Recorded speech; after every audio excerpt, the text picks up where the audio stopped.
Turn your Bibles, if you will, to 2 Corinthians chapter 11.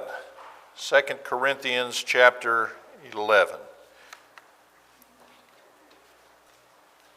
In this last section of the letter, Paul is addressing his critics for the most part, a small group, a factious group that had gone in there and tried to take control and were putting down the Apostle Paul, trying to detract from his authority as an apostle. Claiming themselves to be apostles of Christ, and for this reason Paul has to do something that he doesn't like, and that's boasting. He considers it to be folly, to be foolish, but he has to do this. And we got through around verse 15 or so last week, but just to kind of recap, in his answer, in terms of his boasting, he's saying, first of all in verse 5, I'm as good as those false teachers. I'm not one whit behind any of them. I'm as good as they are. And number two, in verses 7 through 15, I didn't take your support. I didn't take support from you like they did. They're interested in your money. I'm interested in you.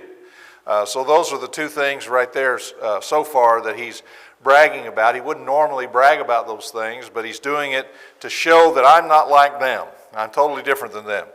And then in verse 16, another apology for having to boast. Paul finds this very distasteful to have to do this. And so he says, verse 16, I say again, let no one think me a fool. If otherwise, at least receive me as a fool, that I may also boast a little. So I don't like this, but give me the benefit of a doubt here.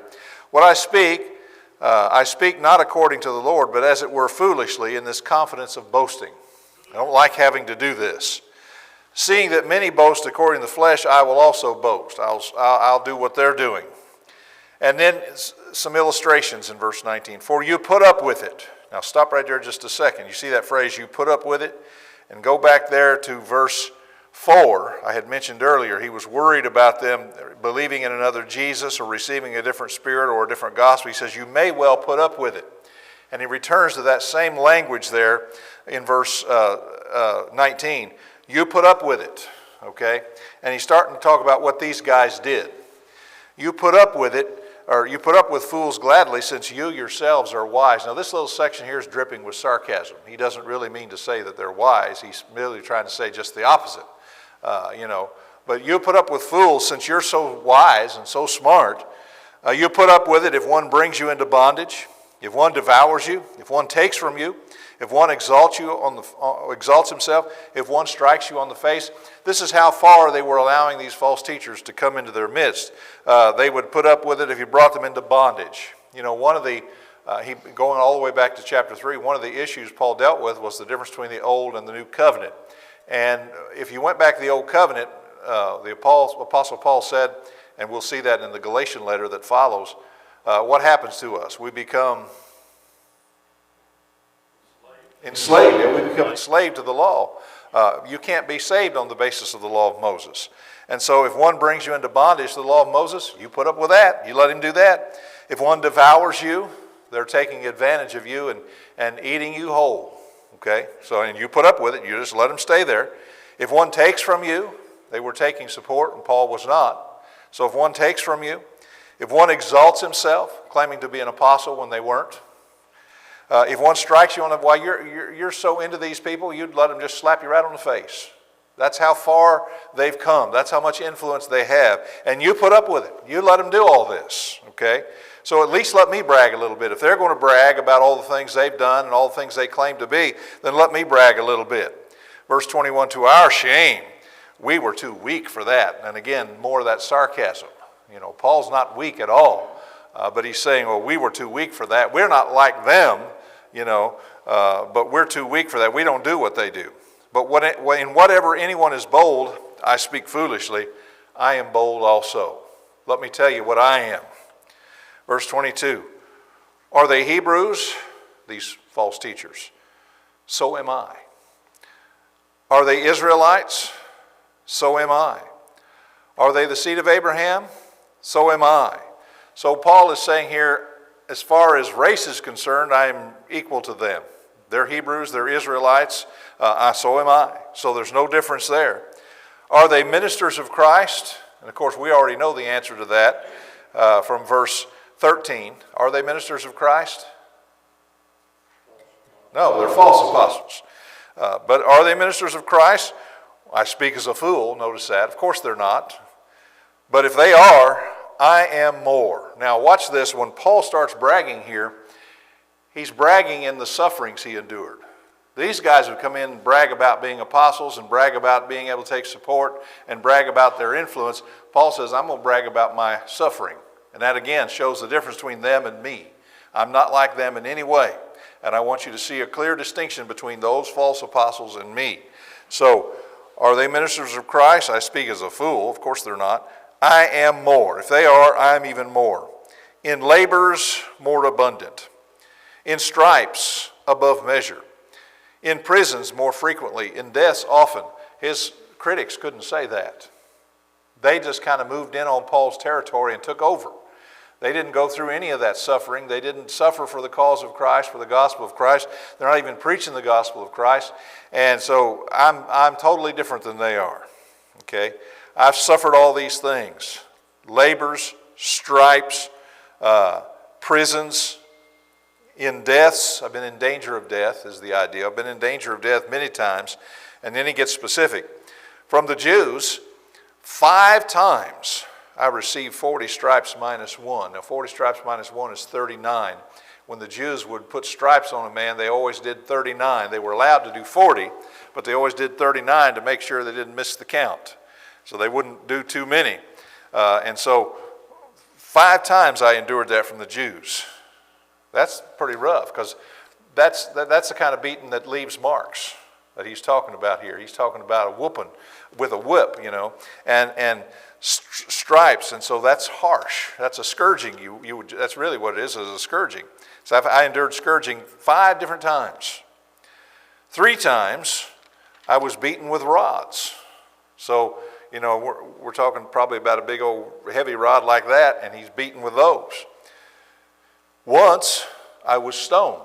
We read about that in Acts, I think it's Acts 14. They stoned him and drug him out of the city and left him for dead. And then what did Paul do, remember? He got up and went right back in there, yeah. Right back in there where they stoned him. He got right up and went right back in there. So once I was stoned. 3 times I was shipwrecked in his travels. A night and a day I've been in the deep. Now there he's talking about if he has a wreck in the sea and he's treading water for, 36 hours roughly, a night and a day. So he's been in the deep treading water from a shipwreck.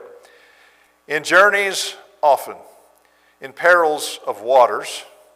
In perils of robbers, which were common on the roads back then. In perils of my own countrymen, the Jews. In perils of the Gentiles, so not just the Jews, Gentiles don't like me either. In perils in the city, in perils in the wilderness, in perils in the sea, in perils among false brethren, like these false apostles that are at Corinth.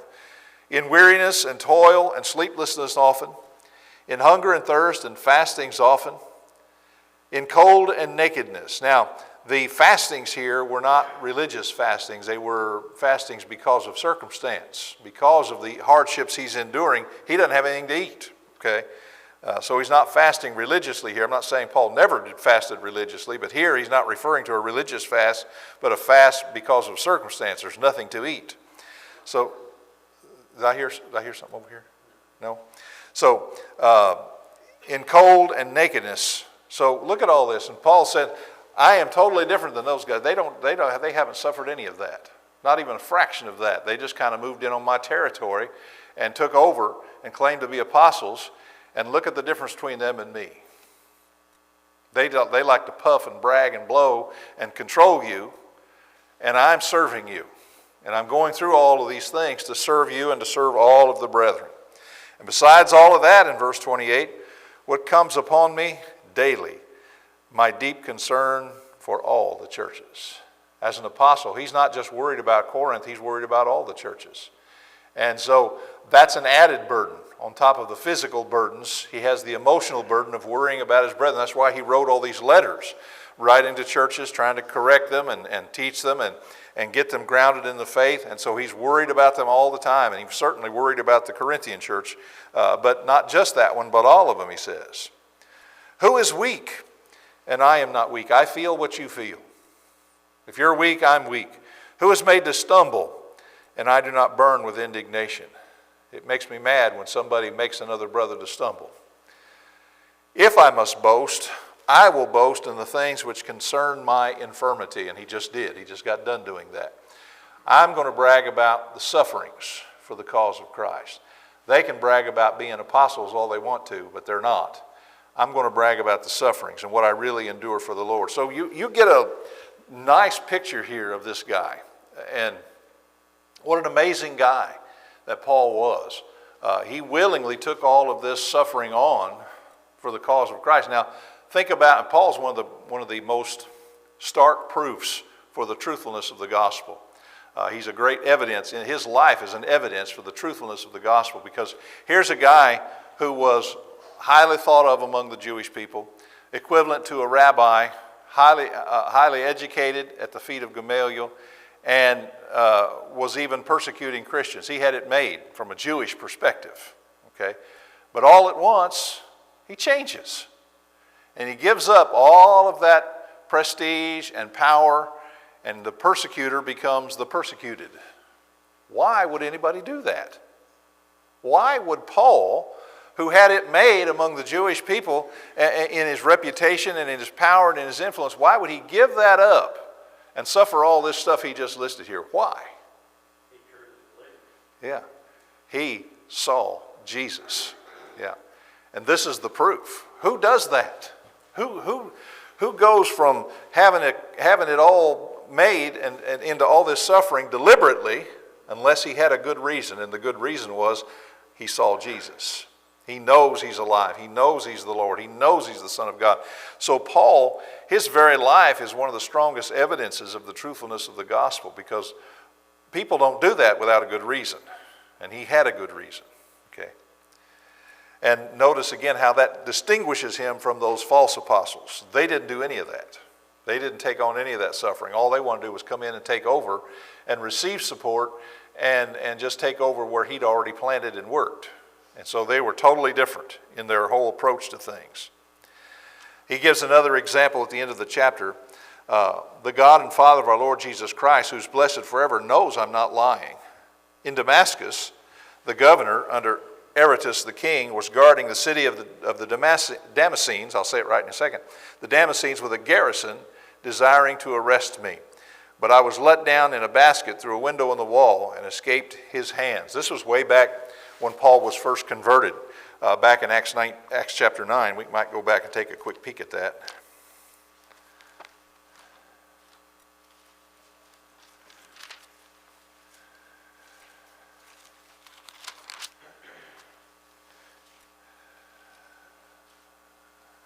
In Acts 9, and we were looking at part of this last week in the sermon, verse 26, when Saul came to Jerusalem, wait a minute, no, I'm getting ahead of myself. Let's go back up here to verse 23. After many days were passed, this is after Saul's obeyed the gospel. So many days were passed, the Jews plotted to kill him, but their plot became known to Saul, and they watched the gates day and night to kill him. Then the disciples took him by night, let him down through the wall in a large basket. So this was way back at the very beginning of his ministry, the very beginning of his Christianity, right after he was converted. And that's what Paul's alluding to there in 2 Corinthians 11, going all the way back to the very beginning. So I've endured this stuff from day one. I've had to put up with this stuff. And I do it gladly. I do it willingly, because I know Jesus is real, and I know he's the Son of God. And I'm not like those false apostles. I'm totally different from them. Questions, comments on chapter 11? You know, you can only imagine just how he was hated by the Jews when he made that change. Yeah. Because there he was, like I said, he was a Jew of the Jews, you know. Yeah. And he was persecuting the church. And I'm sure he was their hero then. Yes. And when he made the change, yeah, and they looked at him as a betrayer, you know, I'm sure. Yeah, he was, for lack of a better word, what we would say deputized. When he's persecuting Christians, they deputize Paul to go off into foreign countries and capture Christians and bring them back to Jerusalem to stand trial. So he was deputized by the high priest to do that. And so he was, as you say, he was their hero. He was the ringleader of the persecution. And then suddenly he becomes the ringleader of the opposition. And the persecutor becomes the persecuted, and there has to be a reason for that. But that's why, you're right, that's why they hated him. They could not stand him. And every place he went, they would follow him around. They would try to make trouble for him. That's partially why he went through a lot of these things, because they were trying to make trouble for him, because he changed sides and went to the other side. In chapter 12, he continues on this ideal of boasting. Now he's going to boast about his revelations that he received, and he doesn't like it. Once again, he finds it distasteful. Verse 1, "It is doubtless not profitable for me to boast." I don't like having to do this, but I need to do it because I have to show a difference between me and the false apostles, and I can't let them damage my character and reputation so that you won't listen to me anymore. So it's not profitable for me to do this, but I need to. "So I will come to visions and revelations of the Lord." Now, it sounds like, as you start reading this, he's talking about somebody else. I knew a man in Christ. It sounds like he's talking about somebody else, but I think, judging from the context here, he's actually talking about himself, as though he were somebody else. Because I will come to visions and revelations. And then you get down here to verse 7, "Unless I should be exalted above measure by the abundance of the revelations." So it was he that was receiving these revelations. But as he describes it as though he's talking about somebody else. Perhaps because, and here's a little bit of speculation, but it makes sense, perhaps because he had what we could call an out-of-body experience here. That's exactly what happened. Notice the language he uses. He says, "I will come to visions and revelations of the Lord. I know a man in Christ who 14 years ago, whether in the body, I don't know, or out of the body, I don't know." This was weird. I don't know if I was in the body or if I was out of the body. I don't know if it was an out-of-body experience or not. But I was caught up to the third heaven. So look how he's describing this. "So I knew a man in Christ 14 years ago, in the body, I don't know, out of the body, I don't know. God knows. But such a one was caught up to the third heaven." Now, that phrase has puzzled people over the years, but it's not as complicated as we think. There's three heavens. Jesus spoke of the birds of the heavens. That's heaven number one. Where do they fly? They fly in the sky. And then Jesus talked about the stars of the heavens. That's heaven number two. Where do you find them? Out in outer space. That's right. That's the second heaven. And then the third heaven is where God lives. It's out there even further. So the first heavens is right here, the atmosphere where the birds fly, the birds of the heavens. The second heaven is outer space where the stars are, the stars of the heavens. And the third heaven, that's God's place. That's where he lives. So he was caught up to the third heaven. So he gets, it kind of sounds a little bit like the Apostle John. You remember that in the book of Revelation? "Come up here." And he went right up there and he saw all those visions up there. And it's a very similar type of thing. He's caught up there to God's abode. Now, we're about to get into something here that's, you don't see this in the world. People today write all these books. I died and I talked to Jesus. You ever see people write those books or heard about those people? I died and I talked to Jesus. And it's beautiful over there. Well, Paul went up there to heaven, and what did he tell us? What did he tell us? Paradise? Well, he did call it paradise, but he says, "I'm not allowed to talk about it. I'm not allowed. I heard and saw things that I'm not allowed to talk about." And so think about that. These people that claim to have died and they saw God and talked to Jesus and come back and write about it, write books about it, make money off of it, they're lying to you. God would not allow them to talk about that. Paul says, "I was caught up there," and verse 3, "And I know such a man, whether in the body or out of the body, I don't know, God knows." So he says it again. I don't know if it's out-of-body experience or not. But he was caught up to paradise. Now paradise, I think he's talking about here, the ultimate paradise. Not paradise in Hades, but the paradise up there in heaven, the ultimate paradise. Just like Hades has a section called torment, and hell has a section called torment, Hades has a section called paradise, and heaven has a section called paradise. So I was caught up to paradise, and I heard inexpressible words which it is not lawful for a man to utter. Tell us what you saw, Paul. You went to heaven. Tell us what you... I can't. Contrast that with what people claim today. Oh, not only did I go, I saw it and I heard it, and I'm going to tell you all about it. I'm going to write a book and make a lot of money off of it. Paul says, no, I'm not allowed to talk about it. There are things, that are, the Bible calls them secret things. The secret things belong to God. If he wanted us to know, he'd have told us. Okay? But he said, I don't want them to know, not yet. So what you see, Paul, you have to keep your mouth shut about it. You're not allowed to talk about this. It's not lawful to even talk about it. Of such a one I will boast, yet of myself I will not boast, except in my infirmities. For though I might desire to boast, I will not be a fool. I'm not going to be like those guys. For I will speak the truth. But I refrain lest anyone should think of me above what he sees me to be or hears from me. Now all that, as I said, it sounds like he's talking about somebody else. But notice how he starts off in verse 1. I will come to visions and revelations of the Lord. And then in verse 7, and lest I should be exalted above measure by the abundance of the revelations. That seems to confirm that this guy was Paul. And he's just writing about it as though it were somebody else. Why? I don't know. I don't have an answer for that.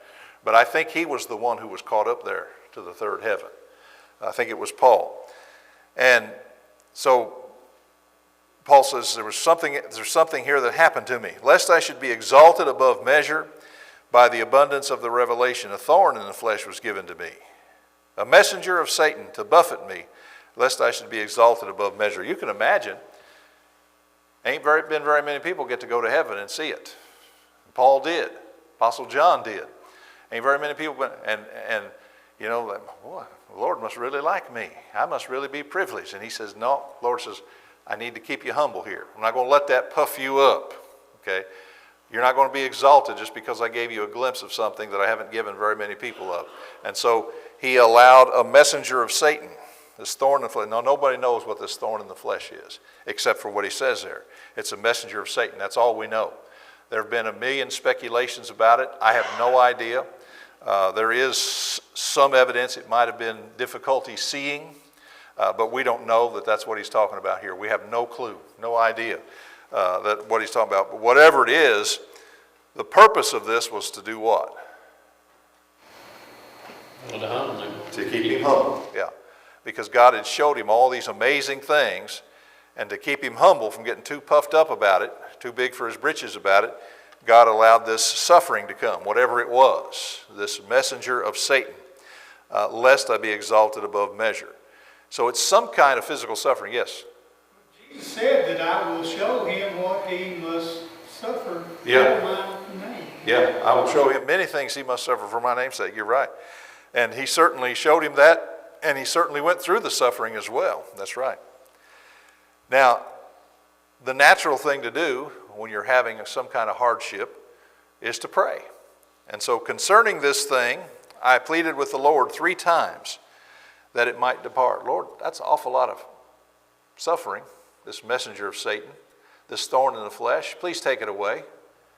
Lord, please take this away. Lord, this is awful. Please take this away. And what did the Lord say?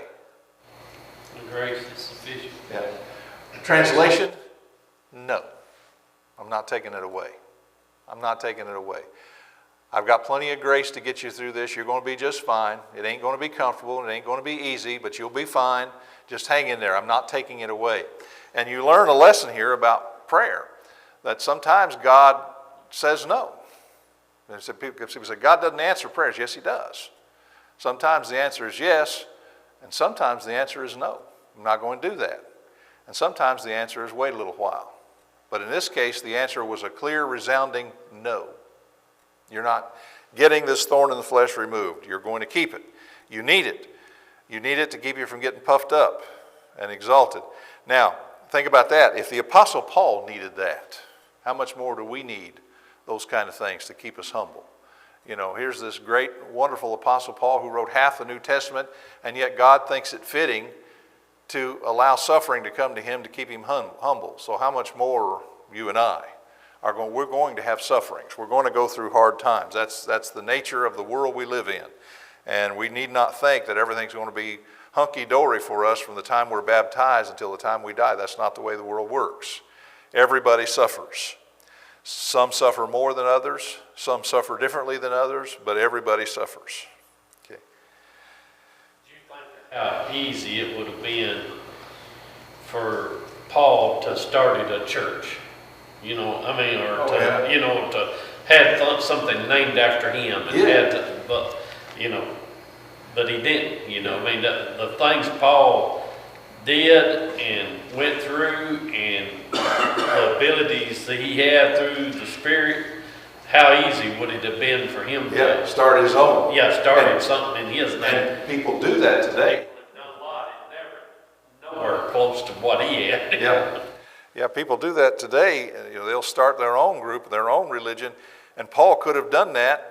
And of course, it would have been wrong for him to do it, but he could have done it, and he chose the right path. He didn't do that. But people today, you know, you think about, and I know Martin Luther was opposed to this, but Martin Luther has a church that bears his name, the Lutheran Church. Now, when they were trying to give it that name, he opposed. He said, please don't do that. Please don't call yourself Lutherans. Call yourself Christians. And he was right about that. But they did it anyway. And there's others who come out, and you know, there's the Wesleyan Church, Wesleyan Methodists, named after the Wesley brothers, and they were founders of Methodism. And so you've got all these men coming along making churches to suit themselves, and as you say, Paul could have done that, but he chose the right path. I'm not going to do that. Okay. Verse 9, my grace is sufficient for you. You'll get through this. I will provide you the strength that you need to get through this. My strength is made perfect in weakness. You never notice how God does everything backwards? You know, in the world we value great power. And he says, the rulers of the Gentiles, they seek to lord it over you. But not so among you, not my disciples.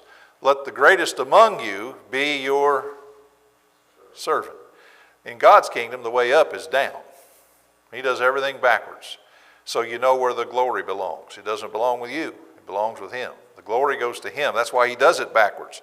And so my strength is made perfect in weakness. Yeah, Paul, you're weak and you got this thorn in the flesh, but that's going to be a manifestation of my power. And you're going to be just fine. Therefore, most gladly I will rather boast of my infirmities, unlike the false apostles. I will boast of my infirmities, that the power of Christ may rest upon me. Therefore, I take pleasure. What? I take pleasure in infirmities, in reproaches, in needs, in persecutions, in distresses for Christ's sake. For when I'm weak, then I'm strong. Notice how he qualified that, by the way. In all these sufferings for Christ's sake. It wasn't just suffering to be suffering. It wasn't just suffering for committing sin, but suffering for Christ's sake. It's going to come, and I'll take joy in that. I'll rejoice in that, because when I'm weak, then I'm really strong, because God's power is with me then. I'm not relying on my power, I'm relying on his power. Okay. There's some pretty interesting stuff in there. Any questions or comments on any of that? Yes? I'm sorry. Now, don't you think that there's a difference between being caught up in heaven one way or another? Because didn't John go to heaven or was caught up? Yet he speaks about everything he's seen. Well, he does, but he has a limit to what he can say. You're right. He did speak about it. He spoke what God told him to speak, but he also had a limitation. So let's see if I can find that real quick. Revelation, I think it's 10. Yeah. He sees, probably the first 4 verses here, chapter 10. I saw another angel, a mighty angel, coming down from heaven, clothed with a cloud, and a rainbow was on his head, and his face was like the sun, his feet like pillars of fire. So he's telling us what he saw. He had a little book in his right hand, and he set his right foot on the sea and his left foot on the land, and he cried with a loud voice, as when a lion roars. And when he cried out, 7 thunders uttered their voices. Now when the 7 thunders uttered their voices, I was about to write. But he said, seal up the things which the 7 thunders uttered, and do not write them. So there were certain things he could tell and certain things he could not tell. But this was, you're right, it was a little different from Paul's. Paul couldn't talk about it, except for the fact that he went there. John could tell a little bit about it in the sense of what he saw in the vision, because God wanted to communicate a message to the people. That I don't know for sure. I mean, I can't say yes or no. But there's been many little children that said they saw Jesus and they brought him back to life. So I don't think they're liars. It could be, but I don't think they are. I mean, there are certain things that we don't. There are lot of things that we don't have answers to, strange things that happen. Years ago, just to kind of go along with what you're saying, years ago I had been trying to convert this guy for a long time, and he always just blew me off. No, not interested. You're wasting your time. I met him in the tobacco patch one time. He was cutting tobacco, and he says, you may as well leave. You're wasting your time. But then later, he got cancer, and he was dying, and he called me over, and he said, Jesus talked to me last night. Now, I don't believe Jesus spoke to him, but now I've got an opportunity now. I want you to think about this. I did not argue with him about that. And he said, oh, now you old fool, Jesus didn't talk to you. I said, well, now you know what Jesus wants you to do. I said, and so in other words, I didn't shut him up and put him in a position where I may have never got a chance. And I ended up baptizing him is what I'm driving at. So, yeah, I think weird things happen, strange things happen. I don't always have an explanation for them. Don't know. But if you're trying to convert somebody, probably the worst thing you could do is just call them foolish. Just try and see if you can steer it in the right direction. Yeah. Am I making any sense, or am I just rambling? Okay. All right. Yeah. Anybody else? All right. Where did I leave off? Verse 11. Oh, did I have a hand? Oh, I'm sorry. I didn't see you. Well, I mean, the Bible plainly says it is appointed unto man once to die. Yeah. So you don't die and then come back to life. Yeah, no, I don't disagree with that. I don't disagree with that at all. I'm just saying people claim to see things. I don't know what they saw. Yeah, what I'm saying is I don't know what they saw. But sometimes the better approach is to kind of roll with it and steer them in the right direction rather than just to knock them down and say you're just an idiot. I don't think that's a good approach. Somebody back after they died in the hospital. There are people who are shocked back to life. But now, that's what they call clinical death, where your heart quit beating or whatever. But whether the soul left the body, I don't know. That's something in God's hands there. Yeah. All right. Yes. To me, that goes back to the life of Jesus and Lazarus both. It wasn't just a few minutes, a couple or 3 minutes or whatever, and then get brought back and shot back or whatever. They were dead for days. They was making sure that people knew that what was dead was dead, what mysteriously quit breathing or whatever, underwater or whatever for a little while. Yeah. That's the difference of seeing somebody truly dead versus may not be truly dead or whatever. Yeah. We don't know, Yeah, no, I think you're right. Yeah, in the case of Lazarus, he was definitely dead because it was like, what did they say, 4 days. So yeah, he was definitely dead. But yeah, in some of these other cases, we don't really know if the soul actually left the body. The heart quit beating for sure, and they shocked it back. But whether the soul left the body or not, I don't know. Yeah. Anything else? Lately, I had some guy tell me one time that Jesus come to him in a dream and told him it was okay to do what he was fixing to do. I didn't try to shoot it down, but I said, well, why would he tell you something opposite than what he's wrote in the scripture? Yeah. So there you're steering it back around, trying to steer it back around to the scripture. Yeah. Rather than just slap in the face, well, you're an idiot fool, just kind of try and steer him back around. Why would Jesus tell you something opposite than what's in the Bible? Which is a great question. Yes. And this is not a great question, I'm sure, but I have thought about this.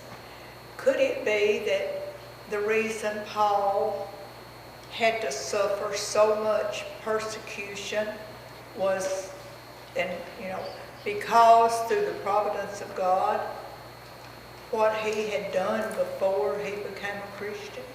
It's possible. Yeah, I think it's a fair. I don't know if it's actually the reason, but it's a kind of a chastening, you might say, for all the things he had done. It's possible, but I would probably lean more toward the fact that once he's forgiven, all that's forgotten. Yeah, but It's like us. We can do things and real bad stuff, real bad sin.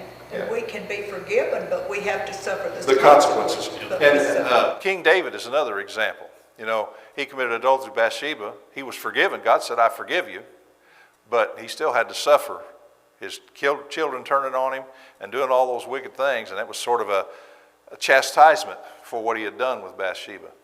even though, as you say, he was forgiven. So it's possible in Paul's case. Years ago, talking about physical consequences and spiritual Yeah, consequences, and it always thought, because he said, yes, we can get forgiveness from God, and so we won't have to face the spiritual consequences of our sin, but God doesn't promise us that it's going to take away the physical consequences. And- we and- need to know that. A great example would be, and hopefully this never happens, but I'm just throwing an extreme example out there. Suppose you murdered somebody. That's pretty bad. And then you obeyed the gospel. I believe you'd be forgiven. People that murdered Jesus were forgiven. But you're still going to go to the electric chair. So that's an example of what you're talking about, the physical consequences. You can't tell the judge, well, I obeyed the gospel. He's going to say, well, I'm sorry, you still killed the man and you're going to go to the electric chair for it. So, yeah, there are physical consequences and spiritual. That's right. We're out of time, so we'll quit there and pick up where we left off next week.